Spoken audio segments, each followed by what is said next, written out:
Alright, hello to all. This is gonna be an exciting one, so I'm gonna break my policy of generally not casting from replay. So this is gonna be a replay cast, so it's gonna be interrupted at the end by a bit of black screen when I open up the client again to log back in for port. Anyhow, we're here today in the Tier 7 German Premium, the Scharnhorst. I'm running my secondary build for my Odin. Typically the captain I use on my Odin, rather than my typical build of Scharnhorst in the past, which is full tank. But it's a bit more for funsies, and that's why I have that 15-kilometer detection. Now the Scharnhorst in the past has been quite a powerful ship, especially when she's top tier, in this case a middle tier, so not quite optimal matchmaking, but still fairly decent. There are a number of tier 6s in the matchmaker, but tier 7 matchmaking has honestly kind of gone down the drain over the years with the increase of the popularity of tier 9 especially, which is right now one of the most popular premium tiers. Now the Scharnhorst is a German battleship, unlike her tech tree sister, the Gneisenau that you find at tier 7. While she retains the general hull form and heavy armor, she is a bit slower, making only about 31 knots as opposed to the Gneisenau's almost 33, and she has a very different gun setup. The Gneisenau has, of course, 3 twin 380mm turrets with overmatch capabilities at the tier, whereas the Scharnhorst has 3 triple turrets carrying the German 283 or 11-inch gun, which, while lacking overmatch, trades that for a high velocity 11-inch round and a 20-second reload. The secondary layout of the Scharnhorst as well is slightly inferior, rather than having the Gneisenau's excellent German 128mm cannon with quarter penetration, which allows her to pen 32mm of plating armor. The Scharnhorst carries the more historical mixed battery layout of 150s and 105s. The 150s, of course, capable of penetrating, and the 105s somewhat less so.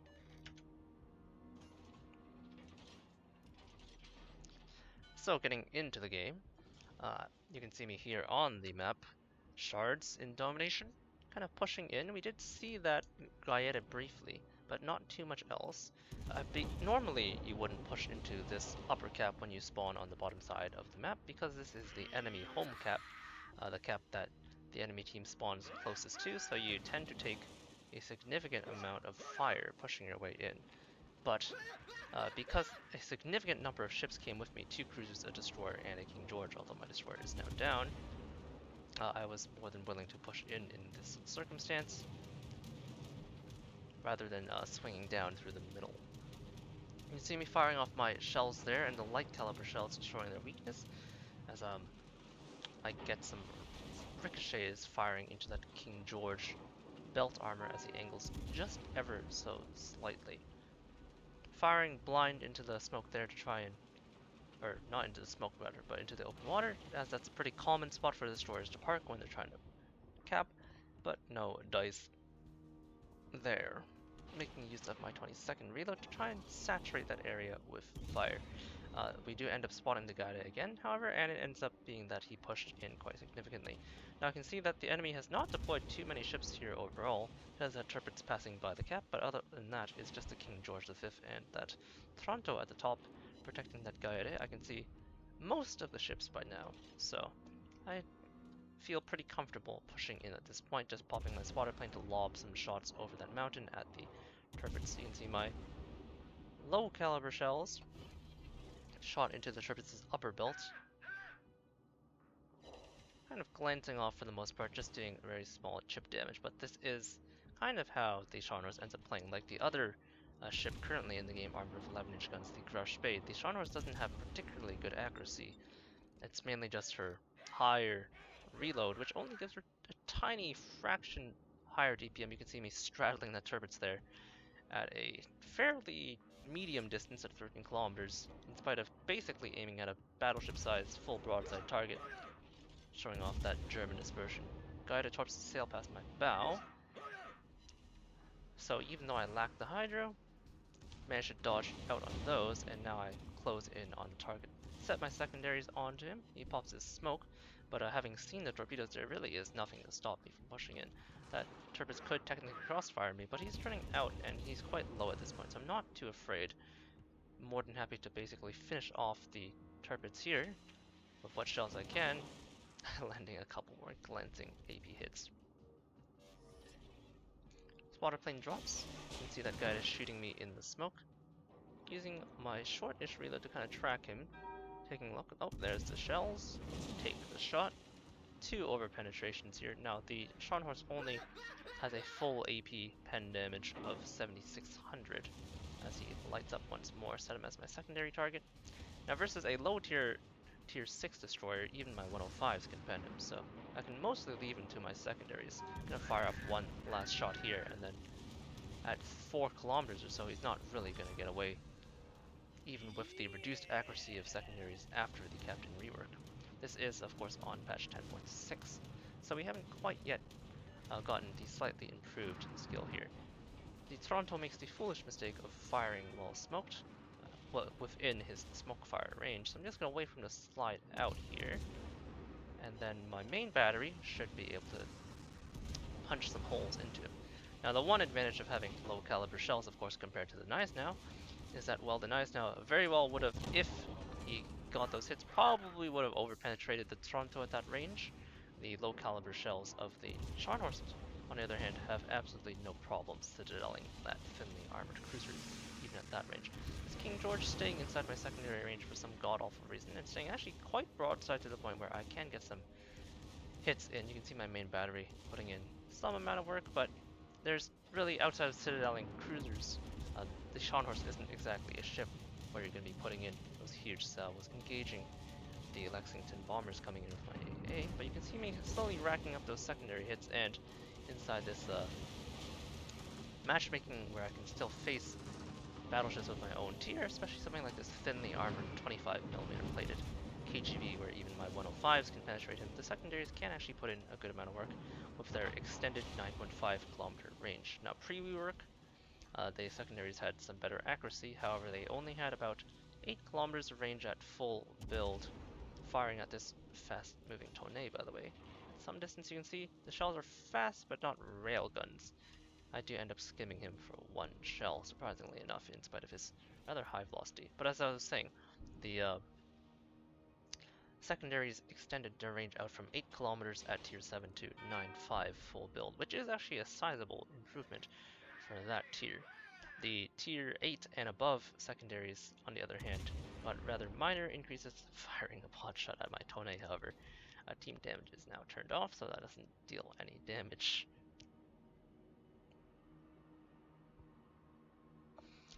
But for, as I was saying, the somewhat scrappier ranges that you find on lower to mid-tier maps that Scharnhorst can find herself on, such as Shards here, the secondary range improvement is actually quite a welcome addition. Now, thanks to the decreased accuracy, it doesn't do that much, but you know, you do get to at least feel like your secondaries are doing something for more of the match, and you do get the occasional cheeky fire, even if your shells are kind of spraying all over the place and typically hitting areas which they don't penetrate at maximum range.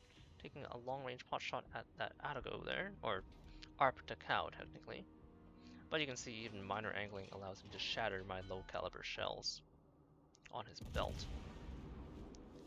Firing into a Dunkirk and switching to high explosive because thanks to my low caliber shells, even a tier 6 battleship with its 26mm bow will resist my AP.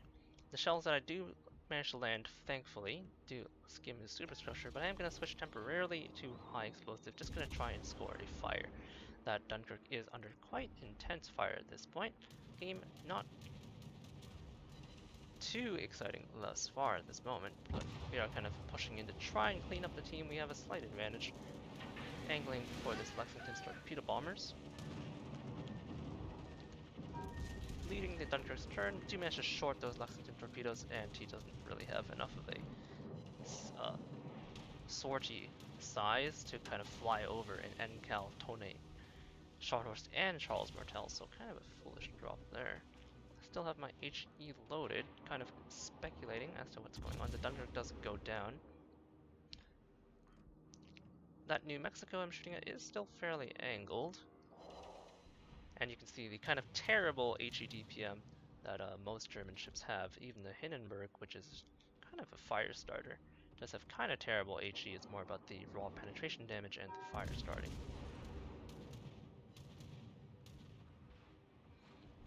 Now at this point in the game, because thanks to having not faced significant resistance that KGB, for example, didn't even shoot at me while I was kind of punching holes in him, I still have quite a bit of HP left.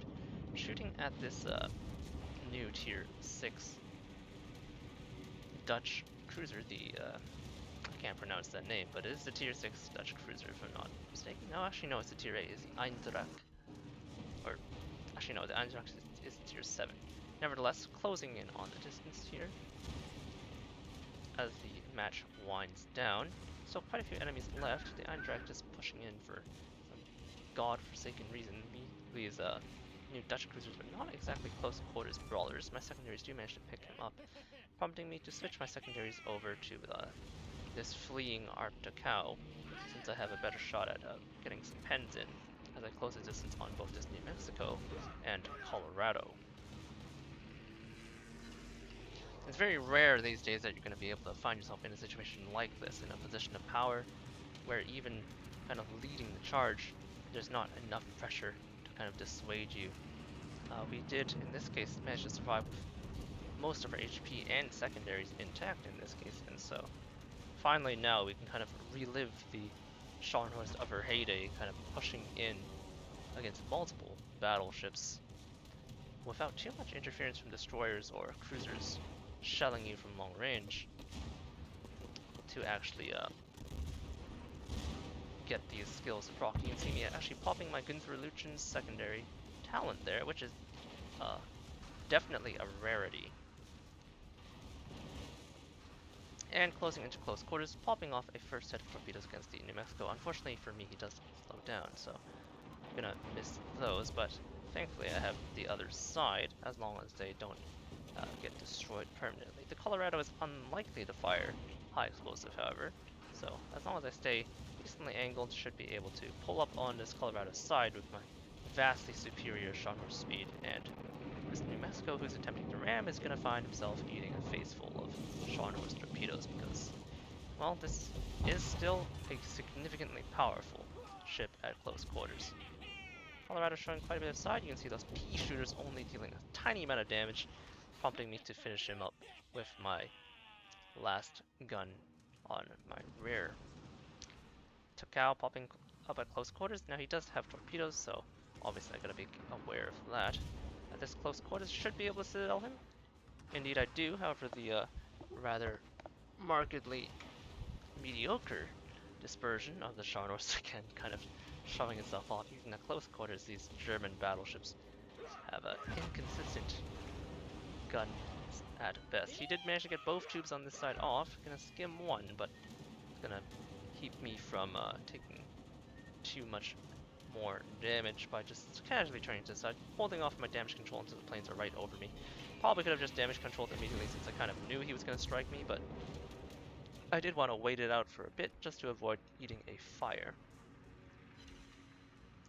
And now, having pushed our way through the enemy team, doing the top to bottom special, to be honest, kind of clearing up from C to A, we are going to push in and try and secure our final kill. Torpedo bombers coming in, but this Lexington player has shown himself to be somewhat less proficient than I would like. If he does manage to score a flood, it's going to deal some annoying amounts of damage. I am out of heals at this point, since I don't have that 5th heal charge with the secondary build. Probably going to finish up with Concealment Expert just to make it a little more comfortable so I don't have to deal with this 15-kilometer concealment, for example. But, yeah, not too much else to it. At 13,000 HP, him having whiffed that first strike, he's gonna have to get some pretty good hits in. But I should be able to finish him off here, honestly, since there's 2 cruisers and myself who are gonna be able to shoot him at this angle. Firing some glancing shells, now with a carrier even though this one's not armored in particular, and my 11-inch shells basically overmatch most of his hull. He does have some strips of thicker armor, so do need to avoid the belt. You can see those rockets dealing some significant damage to me. 6 pens in, still dealing 7,000 damage, so you can see that Scharnhorst, when you're not settling, like I said, only mostly deals chip damage, and I'm going to clean up for my third secondary kill of the match, and that's going to wrap it up there for the replay. Now I'm going to have to fire up the client, so you're going to have to bear with me for a bit.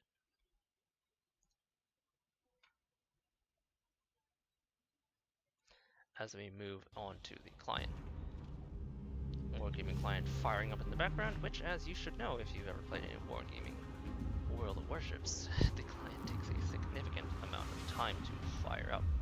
So we're just going to go into the client and I'll go over my build and general philosophy. Now that was a pretty exceptional game for the Scharnhorst. Certainly, you really don't get to play too many games like that in modern 2021 World of Warships, unfortunately. So the heyday of Brawling has kind of passed. Now with the improvements to manual secondaries aiming, you will get to see a slight hike in performance overall with the coming 0.10.7 patch. But really, that's not the major issue with this all. In terms of secondaries, it's more like the meta has kind of slipped away from the Scharnhorst, with the game becoming more about long-range gameplay and such. So going back into the client here, we have our Scharnhorst. So I do own the Scharnhorst B and the Scharnhorst main. I've had the Scharnhorst for a long time. I think my probably second premium ever. Definitely gotten a lot of mileage out of this ship over the years. Definitely played it a lot more in the past when her shield was much more powerful in the meta, but still do get a kick out of this low caliber monster. So armor layout wise, as I said, you have that German icebreaker of 70 mils and then a thick middle deck of 45 and 50. Your bow and stern upper are still vulnerable 26, especially your rear, which doesn't have nearly as effective of an icebreaker, but still a heavily armored battleship, and coming in at 56,000 hit points, certainly no slouch for the tier. Now the torpedoes are 6-kilometer torpedoes mounted midsection, so pretty vulnerable. So they're frequently going to get knocked out, so that's why I was commenting about that during that close quarters brawl. But the secondaries, as I mentioned, have now gone to a nice 9.5 kilometer range with full build. It's a mixed battery of these 105mm single and twins, as well as these 105 dual purpose AA and secondary mounts, which have only 25mm of penetration, or 26 I guess technically, which makes them markedly inferior. Now equipment wise, the main battery can be improved if you choose to take aiming systems modification 1, and indeed I have in the past when I'm playing main battery Scharnhorst, but honestly these days the difference between main battery and secondary is so slight that you might as well, like, okay, let me put it this way, German ships aren't exactly in the meta and in the vogue as far as battleships go these days, so you're never really going to get top tier performance out of a tier 7 battleship if you pick a German battleship outside of very niche circumstances such as close quarters brawling. So if you're going to play German battleships anyway, then you might as well spec them for secondaries and then durability so that you have something going for you, since the Russian battleships kind of have you beat out for durability anyhow, so really the only thing, a really key advantage you have is secondaries. So I have main battery protection just to protect my torpedo tubes, honestly. The main battery turrets are relatively lightly armored, but you don't find too many people going to knock out the Scharnhorst guns at this particular tier, and honestly, they're kind of a light armament anyway in some aspects, so it's not a huge loss. It's mainly to protect your torpedo tubes, but you know, it's the modules there that protect your guns as well. In slot 2, damage control system just to reduce the chance of fire and flood. Slot 3, secondaries, of course, to extend that range and get that slightly better reload. The other option, of course, is aiming systems, and in slot 4, it's kind of up to you. I'm currently running damage control, just because I'm not planning on getting that 5th heal charge, so it helps a lot. Well, not a lot, but it does help in terms of increasing your durability. But if you're playing especially when you get up-tiered, propulsion module can be quite helpful in helping you actively dodge shells just by kind of speed juking or throttle jockeying these shells, whatever term you prefer. And then steering gears, if you want to specialize for that close quarters brawl, is also quite a useful module, cutting down your rudder shift time by a not insignificant 3-ish seconds or so. As for my captain build, this is my Odin captain. Actually, I usually use this on my Odin, so it's a secondary build captain, but as you can see, this is my primary Richthofen captain in terms of tech tree ships. My Nice now has her own captain, which is basically the same, to be honest. They're both 19-point captains at the moment. But this is my 19-point opt-in because Wargaming decided that they need to milk you for another 1.3 million captain experience for you to get their full build, because their captain rework really didn't add that much variety to builds. I'm just saying. But anyhow, go for your standard 1-pointer emergency repair specialist into turret traverse. Gunter Lucians happens to have improved turret traverse, so that's nice there. And then go for secondaries first, since you're going for a secondary build first. And then if you really want to commit, you can go for improved secondary battery aiming as your first 4-pointer, although I would highly recommend fire prevention. But your primary goal first is fire prevention, and then your improved secondary battery aiming. So as you can see right now on this patch, you set a priority target, and that improves your secondary battery dispersion by 35%. In the upcoming patch, it's gonna get nerfed somewhat, so the skill is gonna improve your secondary battery, I believe, firing rate by 10%, but it's gonna the priority target's only gonna improve your secondary dispersion tightness by 10%. However, it's gonna build up over time, and it will allow you to reach up to a maximum of I think it's a 50% dispersion reduction. So it's gonna improve slightly as long as you stay and maintain fire on the target for an extended period of time. Now, after you get the 14 points, go back for your Adrenaline Rush, which puts you to 17 points, which is where I'm currently hovering. You can see me having 2 undistributed skill points. Now, you're going to be able to go have 4 final points for the 21-point captain. I'm saving up for Concealment Expert because on the Odin, that allows you to cut your concealment down to sub 12 kilometer concealment.